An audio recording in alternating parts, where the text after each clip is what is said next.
And what is up, YouTube? This is Eddie from illegalPARTY, aka Maestro. I wanted to show you guys a quick tutorial in Ableton, since I know a lot of you guys are producing and also performing with your clips. Sometimes it doesn't make sense to have a whole song, laid out, and you want to be able to jump to different specific sections of the song. So what I'm going to do is I'm actually going to show you guys how I chop this all up in Ableton, and we can make what's called a clip pack. So you can bring it back out and actually play either the breakdown, the main parts, or the build up, or any rises, or anything that you want. Basically a live mashup on the fly. So I'm going to go ahead and pull out a track that um, we can go ahead and kind of know what it is. And for this one, I'm going to go ahead and choose a Masioplex song. So we'll bring it out in the arrangement view.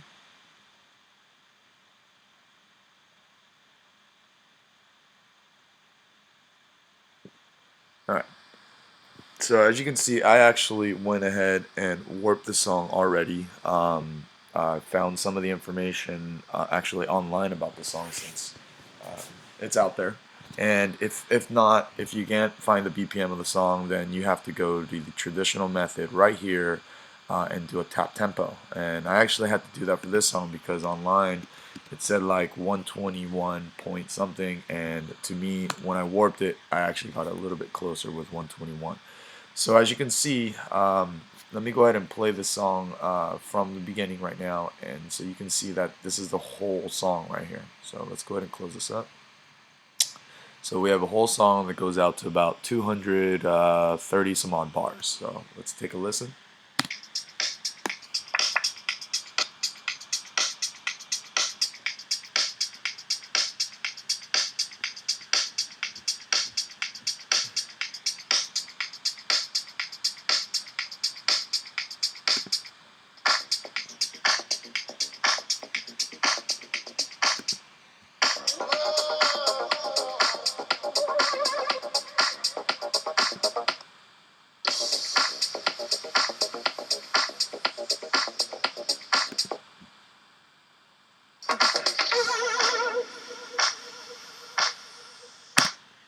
Alright, fairly pretty cool techno song that Masioplex did. But as you can see, there are different parts and elements of the song. We have an intro, we have a build up, we have a little main groove section, as well as right here, as you guys can see where I stopped the audio. This is actually a little breakdown, and a lot of DJs like to use these parts to make their own eclectic mixes and to make their own style. So I'll show you what I like to do to chop this up. I actually like to use this arrangement view. You can actually go into here, make one clip, and do Command D and actually duplicate the clips. But for me, this gives me a visual layout, and I could actually zoom in to see the waveforms on the actual song. So let's go ahead and start with this. I'm going to go ahead and start it here. You can see that the intro actually plays, and most likely will probably change route right here. So I'm going to go ahead and call this part the intro.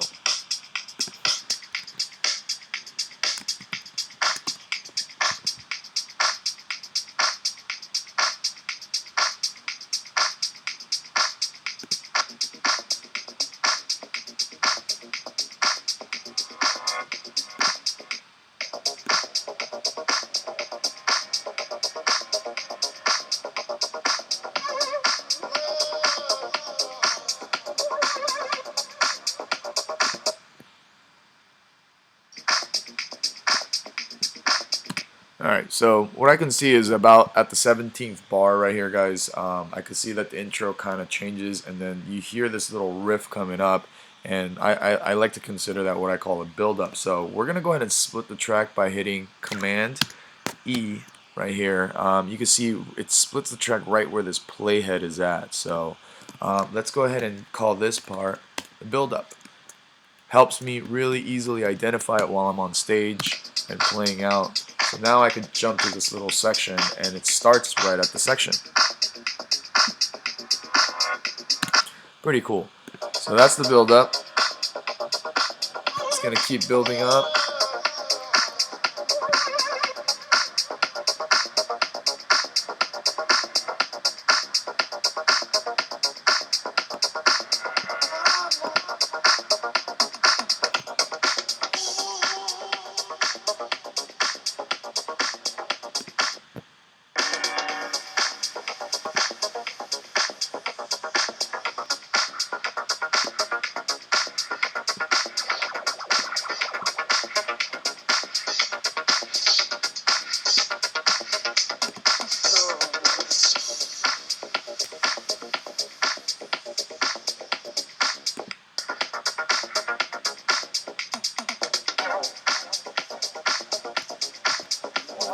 Alright, so this song actually is sort of a bad example because it actually has a very repetitive part, but I'm gonna go ahead and split it right here at the 57th bar, and what I'm gonna call this is my main groove. This will help me recognize what part of the song it's playing while I'm on my Ableton sets. So we'll jump to a section where I can see kind of right here is actually like a little breakdown.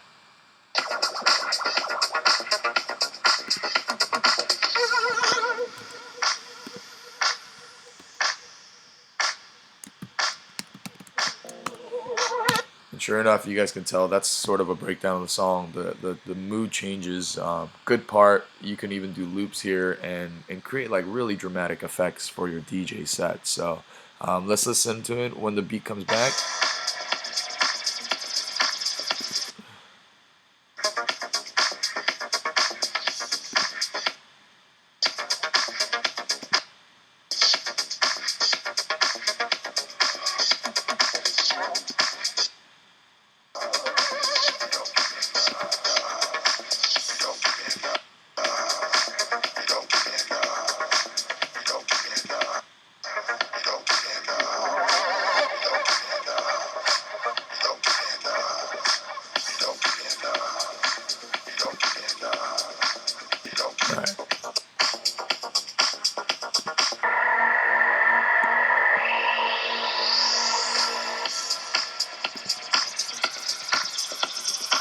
Alright, so we'll keep it pretty simple and make the outro at the very end. It's a fairly long outro right here, but I didn't want to take too much more time and show you guys how we like to pick apart songs. This is all kind of catered towards how you like to DJ, how you like to play live for your audience, so kind of fit this towards your way of playing. So now you can see that we have an intro, a build-up, a main, a breakdown, and an outro, which is generally how house music is kind of laid out these days. So let's go ahead and highlight all this. And what we're going to do is we're going to drag this over to our session view.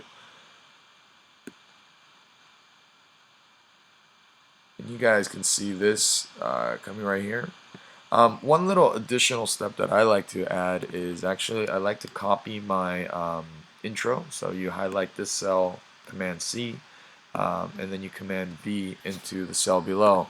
And I like to call this an intro loop. And for all you DJs out there, you guys all know on the CDJs as well as your controller or whatever you're using, there is that oh shit loop. And it's a loop that you can kind of get at when you are in trouble and you need to use it for specifically mixing out of a song. And it's basically just to save your butt up on stage, so you don't have a song running out while you're on stage and there is that awkward silence. So what I like to do is I like to just create a short little loop, very simple. Let's make it like an 8-bar. We'll start it at 1 and then give it an 8-bar. As you guys can see, this is a loop control right here, and you can see that the loop race has shortened to 8 bars. I like to actually add fade because when it loops from here to the beginning, sometimes on some audios, if it's not warped 100% correctly, it will have that real smacking sound that you usually get when two drums are kind of banging against each other. So I like to keep that on. It's completely up to you guys, so let's do it at your own will. So now that we have our clip packs here, you guys can see on the audio down in this, we're only using a very small segment of the clip, so all the rest of this audio is not being used, and it's done like this for every single clip. Now this is fine when you're doing one clip pack, but as you guys can see, I started doing hundreds of clip packs, so you know, it starts taking up a lot of CPU usage on your Ableton, and you know, that could be a problem. You could start getting some audio dropouts, some CPU spikes, and I personally think that we can, you know, kind of avoid that by doing the following. So let me show you how I like to go about this problem. We're going to go ahead and select the first clip and then hit shift and click the last clip. So now you can see that it's all highlighted for you guys. And then you're going to hit control click on your mouse, and you'll see crop clips right here. Go ahead and select that, and you will see these waveforms shortened down to only the segments that you've chosen to play. Just kind of all you really need. We'll wait for that. Okay, so now you can see we have 16 bars of audio on clip 1, which is our intro. But if you go to the build-up, which is our next clip below that, it's just going to continue where we split the clips, but it only gives you 16 to 48 bars of audio, which is going to help save a lot of data space on your hard disk. So I highly recommend cropping your clips after you're done with them. It really helped lighten my sets out. So let's go ahead and I'm going to go ahead and enter a new folder here, Masioplex. So now I can go ahead and navigate to Masioplex tracks anytime I really want. So what I'm going to do is highlight this whole clip pack that we just created, saved, and pretty much did all the warping for. And you're just going to drag it right over into this folder. I like to start with the BPM. Helps me, helps me kind of organize myself, as well as not get so lost when trying to find my tracks in my big library. So let's go ahead and put this in, be as descriptive as possible. There we go. So now, say if I wanted to reflect back into the set, I have all these clip packs in my library. So the one that we just did earlier, Masioplex, we just drag it out here, and you guys will see this. It's pretty cool. There you go. There's all your there's that one track that we just did, and it plays just fine. Intro, build up, main, breakdown, outro, and then remember our oh shit intro loop that we can kind of always go back to. So I hope this really helped you guys out. You know, when I was first getting into Ableton and trying to organize my library, it was kind of hard, and I hope this really helps you guys out, and keep on producing, and use this knowledge and get up on stage. We'll see you guys later. Thank you.